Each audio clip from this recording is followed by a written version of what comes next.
Mr. Singh, who is the one we're going to talk about because that's the one that apparently they appealed to, and the Liberals at least, said, I don't like it yet. I wanted more. Yeah, he mentioned pharmacare, but not for all. Is he expecting too much? I think he is expecting a little bit too much. The throne speech is really just kind of the blueprint as to how the government plans on governing for the next mandate, right? And so the real measures and the real funding aspects will come in the budget in 2020. That's where we're going to see whether the opposition parties are going to support it or not. So I think it was a lot more just on the rhetoric side on his part. He just wanted to kind of show that he was tough, but really he's expecting too much. Mr. Scheer, in fact, says he's going to make amendments. So is he basically going to echo what you're saying, something for the West? I believe so. I think he's really focused on the oil workers and the forestry workers in Western Canada who have been going through tough times.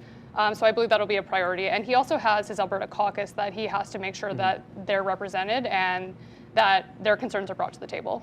Will there be any kind of an olive branch if those amendments are called, or do you think it'll be as is? I think it will be as is. Mr. Scheer definitely wants to show that he's a leader in the House of Commons and that he can lead the Conservative Party. Unfortunately for him, his leadership is being put into question, and so for him, any attention that's being taken off his leadership and onto the government is good for him. So but he's going to have to look tough. Isn't he showing leadership, as you pointed out, by standing up against the government, protecting those who brought him to the? And that's what he wants to do. Yeah, for sure. It's interesting because there's a lot of criticism about Mr. Scheer, but he brought more seats than Mr. Singh did, who suddenly is seen as the kingmaker. You know what I mean? It's just the opposite in terms of the results and now how we see them and how they're being played day to day.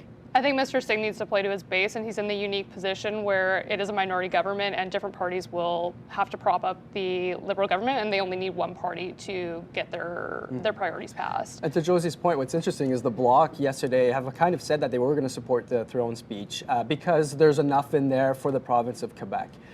So technically speaking, the Liberals could pass a throne speech just with the Bloc support. Yeah, but keep in mind, don't forget this. The Bloc didn't expect to come back the way they did. No. So they don't want another election. Nobody wants another election. They squeaked by in so many ridings. They're saying, let's just hang on to this. Yeah, it's good for Quebec. No, it's good for the Bloc. Yeah. I mean, that's the bottom line. Yeah, absolutely. Nobody wants to go back to an election, and I think that's the same for Andrew Scheer. But for him, he knows the opposition parties are going to vote in favor of it, so he can just say, you know what, we're against this throne speech. It doesn't talk about pipelines. It doesn't talk about Western alienation. We need that in there. So I think the Conservatives will vote against it. Very real No concerns, surprise. I would add. Yeah, Very real concerns. absolutely. If you really are about national union collaboration, you think there'd be something in there. But it's a numbers game, and that's the bottom line here. I heard Tom Mulcahy in our coverage yesterday on CTV News Channel where he was saying he was expecting Singh to say, he gave sort of a wish list of 3 topics. He said that's what you're going to expect from Mr. Trudeau, and yet Mr. Singh said, no, I want some change. Yeah, I mean... When's the vote? So probably today. Some of the votes will happen today.